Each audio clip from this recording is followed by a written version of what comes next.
आदरणीय मेरे प्रिय दोस्तों और भक्तों, हमारी रामचरितमानस का प्रचार क्यों रुक जाता है, या क्या इसमें सरकारें भी जवाबदेह हैं? दोस्तों, श्री रामचरितमानस के बारे में आपके सम्मुख यह वृतांत रख रहा हूँ।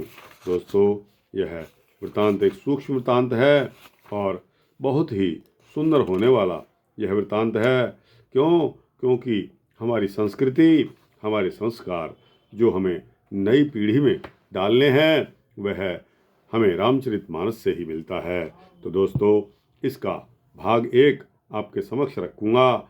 उसके पश्चात बचे हुए मैटर को भाग 2 में भी रख सकता हूँ। तो दोस्तों, आइए श्री रामचरितमानस को हम किस तरह इसका प्रचार कर सकते हैं। दोस्तों, सभी बालकों के पाठ्यक्रम में आरंभ से ही श्री रामचरितमानस को शामिल कर देना उचित है, जिससे बालकों के जीवन पर मर्यादा पुरुषोत्तम भगवान के आदर्श चरित्र का प्रभाव पड़े और उनका सुधार हो सके। श्री रामचरितमानस में 7 कांड हैं। पहली दूसरी कक्षा के बालकों को क्योंकि भाषा का ज्ञान ज़्यादा नहीं होता, अतः उन्हें मौखिक रूप से श्री रामचरितमानस का ज्ञान करवाना ही उत्तम होगा। इसके पश्चात तीसरी और चौथी कक्षा में बालकांड, 5वीं तथा 6ठी कक्षा में अयोध्या कांड, 7वीं में अरण्यकांड, किष्किंधा कांड और सुंदरकांड, 8वीं में लंका कांड और 9वीं तथा 10वीं कक्षाओं में उत्तरकांड, इस प्रकार विभाग करके संपूर्ण रामायण का अर्थ सहित अभ्यास करा दिया जाए तो मर्यादा पुरुषोत्तम श्री रामचंद्र के संपूर्ण आदर्श चरित्रों और हिंदी साहित्य का भी ज्ञान प्रत्येक बालक को सहज ही हो जाएगा। यदि इस प्रकार न रुचि न अच्छा लगे तो शिक्षक अपनी इच्छा के अनुसार इसको क्रम में रख सकते हैं। गीता प्रेस की तरफ से रामायण परीक्षा समिति बहुत पहले से ही परीक्षा की पद्धति से रामायण के अध्ययन का प्रचार कर रही है। उसका निर्धारित पाठ्यक्रम भी अच्छा है।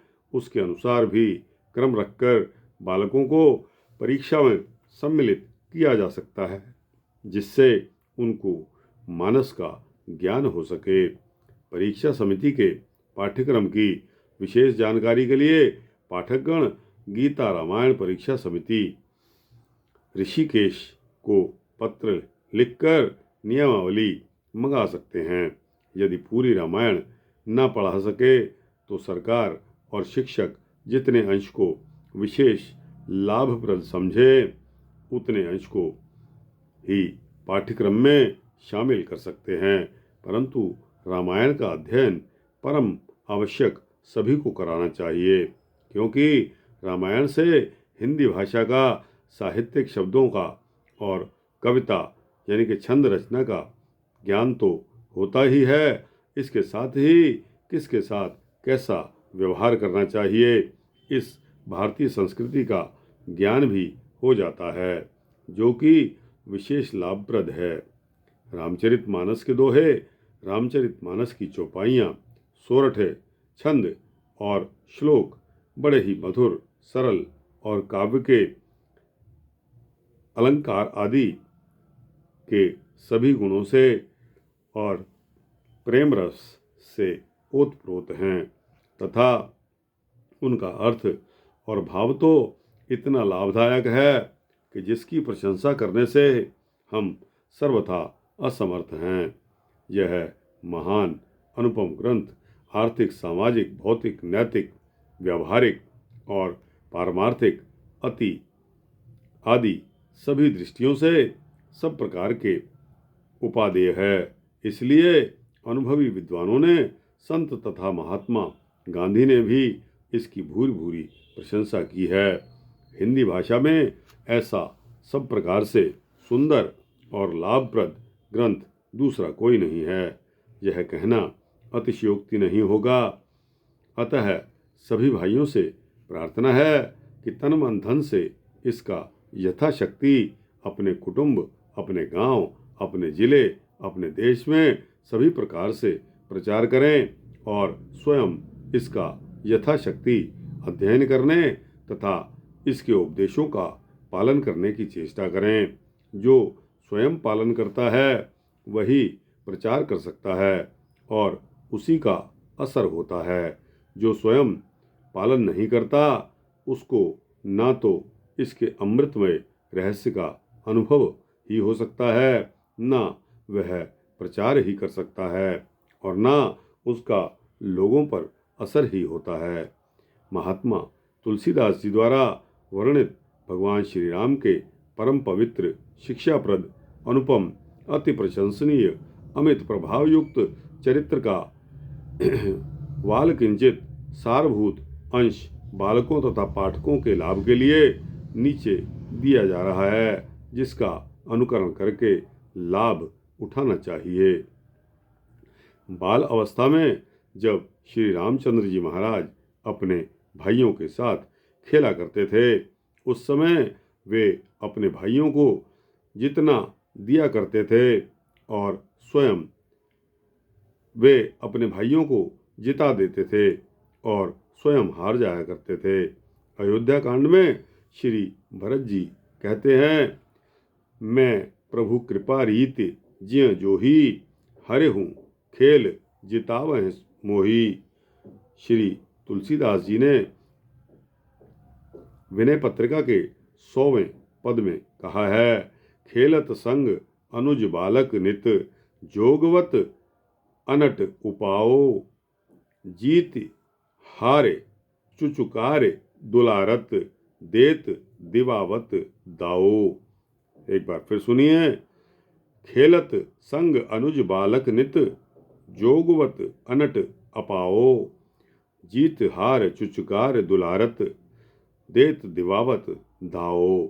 इस प्रकार श्री राम जी अपनी जीत में भी हार मान लेते थे और छोटे भाइयों को प्रसन्न करने के लिए उन्हें प्रेम से दांव दिया करते थे। मर्यादा पुरुषोत्तम श्री राम की ऐसी स्वार्थ त्यागपूर्ण पद्धति बालकों को सीखनी चाहिए। जब श्री राम जी के सामने युवराज पद की प्राप्ति का अवसर आया तो उस समय वे कितनी उदारता का व्यवहार करते हैं। अयोध्या कांड में वे कहते हैं, जन्मे एक संग सब भाई, भोजन शयन केले लरिकाई, करण वेद उपबीत बियाहा, संग संग सब भय उछाहा, विमल वंश यहु अनुचित एकू, बंधु बियाए बड़े ही अभिषेकू। हम सब भाई एक ही साथ जन्मे, खाना पीना सोना खेलकूद कर्ण वेद यज्ञोपवीत और विवाह आदि सब उत्सव साथ साथ ही हुए, किंतु और भाइयों को छोड़कर अकेले मुझे युवराज पद दिया जाता है। यह निर्मल रघुकुल की कैसी अनुचित रीति है। इससे हमें शिक्षा लेनी चाहिए कि हम भाइयों के साथ समान व्यवहार ही करें। कैकई के द्वारा भरत को राजगद्दी और 14 वर्ष के लिए श्री राम को वनवास देने का वर मांगने पर महाराजा दशरथ अत्यंत व्याकुल हो गए। उस समय कैकई की आज्ञा से श्री सुमंत जी श्री राम को बुलाने के लिए गए और शीघ्र ही उन्हें साथ लेकर आ गए। श्री राम ने आते ही पिताश्री के मुख को मलिन देखकर उनकी व्याकुलता का कारण पूछा। इस पर माता कैकई ने आदि से अंत तक सारी घटना का विवरण उन्हें सुना दिया। बेटा, तुम्हारे पिता तुम्हें वन जाने की आज्ञा देने में संकोच करते हैं, उसी कारण से दुखी हैं और कोई दुख का कारण नहीं है। तू माता पिता का भक्त है, अतः पिता की आज्ञा का पालन करके पिता को क्लेश से बचा। इस पर श्री राम बोले, इसमें तो मेरा सब प्रकार से हित ही हित है। वन में मुनियों से मिलना, पिता की आज्ञा, आपकी सम्मति और प्राण प्यारे भाई भरत को राजगद्दी मिलना, इससे बढ़कर मेरे लिए लाभ की और क्या बात हो सकती है। ऐसे मौके पर भी मैं मना कर दूं तो मूर्खों की श्रेणी में सर्वप्रथम गिना जाऊंगा। मानस में भगवान के वचन इस प्रकार हैं। मुनिगण मिलन विशेष बन सबहि भांति हित मोर, तेहि मह पित आयस बहुरे सम्मत जननी तोर। भरत प्राण प्रिय पावह राजू, विद सब विद मोहि सन्मुख आजू। जी जो ना जाऊं बन ऐसे हु काजा, प्रथम गनीय मोहि मूढ़ समाजा। मर्यादा पुरुषोत्तम श्री राम का कितना उच्च कोटि का स्वार्थ त्यागपूर्ण विनय युक्त आदर्श व्यवहार है। इससे हमें विशेष शिक्षा लेनी चाहिए। भगवान श्री राम वन जाते समय माता कौशल्या के साथ जो व्यवहार कर रहे हैं उसमें नीति, धर्म और स्वार्थ त्याग का अनुपम भाव भरा हुआ है। माता कौशल्या धर्मशास्त्र के अनुसार केवल पिता की आज्ञा ही हो तो वन में न जाने के लिए कह रही हैं, और यदि पिता दशरथ तथा माता कैकेयी दोनों की आज्ञा हो तो वन जाने के लिए आज्ञा दे देती हैं। जो केवल पित आयस ताता, ताओ जान। इसे फिर सुन लीजिए। जो केवल पित आयस ताता, तो जन जाहु जान बड़े माता। जो पित मात कहऊ बन जाना, तो कानन सत अवध समाना। वन गमन के समय श्री सीता जी भगवान राम के साथ चलने की आज्ञा मांग रही हैं, किंतु भगवान ने वन के भयानक कष्टों को ध्यान में रखते हुए उन्हें अयोध्या में ही रहने के लिए कहा। वे कहते हैं, आपन मोर नीक जो चहहु, आपन मोर नीक जो चहहु, बचन हमार मान ग्रह रहु, बचन हमार मान ग्रह रहु। आयस मोर सास सेवकाई, सब विध भामिनी भवन भलाई। आयस मोर सासु सेवकाई, सब विधि भामिनी भवन भलाई। कानन कठिन भयंकर भारी, घोर घाम हिम बार बयारी। कुस कंटक मग कांकर नाना, चलब पया देहि बिन पद त्राना। इस पर पतिव्रता शिरोमणि सीता जी ने वन के दुखों से भी पति वियोग जनित दुख को अधिक मानकर प्रेम पूर्वक वन जाने के लिए आग्रह किया। तब भगवान श्री राम ने सोचा, यदि मैं इसे वन में अपने साथ नहीं ले चलूँगा तो यह प्राणों का त्याग कर देगी, किंतु साथ चलने का आग्रह नहीं छोड़ेगी। यह सोचकर भगवान ने उन्हें साथ चलने की आज्ञा दे दी। मानस में वर्णित सीता जी और श्री राम का यह प्रेमपूर्ण संवाद आचरण में लाने के लिए ध्यान देने योग्य है। सीता जी कहती हैं, ऐसे बचन कठोर सुन, जो ना हृदय बिलगान। तौ प्रभु विषम वियोग दुख, सहे हहीं पावर प्राण। अस कहे सिय बिकल भई भारी, बचन वियोग न सकी संभारी। जब सीता जी की इस प्रकार की अधीर अवस्था हो गई, तब देख दशा रघुपत जिय जाना, देख दशा रघुपति जिय जाना। हठ राखें नहीं राखे है प्राणा, हठ राखें नहीं राखे है प्राणा। कहेउ कृपाल भानुकुल नाथा, पर हरे सोच चलहु वन साथा। कहेउ कृपाल भानुकुल नाथा, परिहरि सोच चलहु बन माथा, चलहु बन साथा। इसी प्रकार भगवान श्री राम अपने भाई लक्ष्मण जी को भी माता पिता की सेवा करने के लिए अयोध्या रहने के लिए कहते हैं। मात पिता गुरु स्वामी सिख सर धरे करहि सुभाएं, लहऊ लाभ तिन जन्म कर नतरु जन्म जग जाएं। अस जिए जान सुनहु सिख भाई, करहु मात पित पद सेवकाई। भवन भरत रिपु सूदन नाही, राव वृद्ध मम दुख मन माही। रहो तात असि नीत बिचारी, सुनत लखन भय व्याकुल भारी। इस पर श्री लक्ष्मण जी कहते हैं, दीन मोह सिख नीक गोसाई, लाग अगम अपनी कदराई। मोरे सबय एक तुम स्वामी, दीन बंधु उर अंतरजामी। और मन क्रम बचन चरण रत होई, कृपा सिंधु पर हरिय की सोई।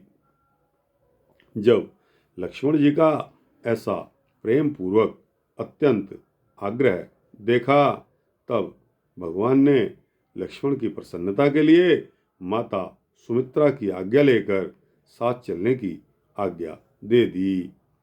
मांगहु विदा मात सन जाई, आवहु बेग चलहु बन भाई।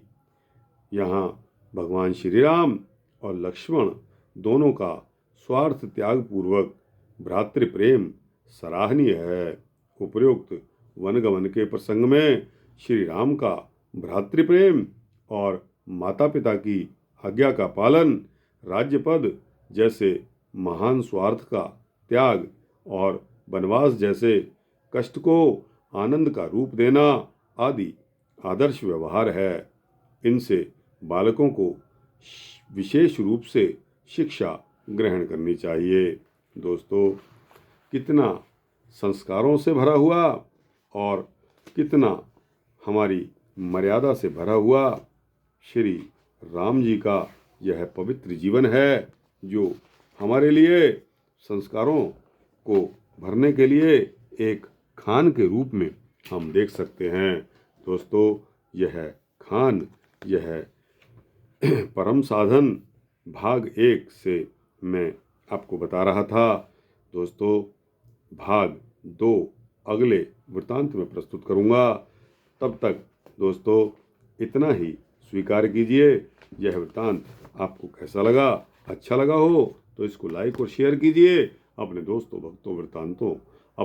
भक्तों को दोस्तों जरूर भेजिए, शेयर कीजिए और अपने विचार कमेंट सेक्शन में अवश्य दीजिए।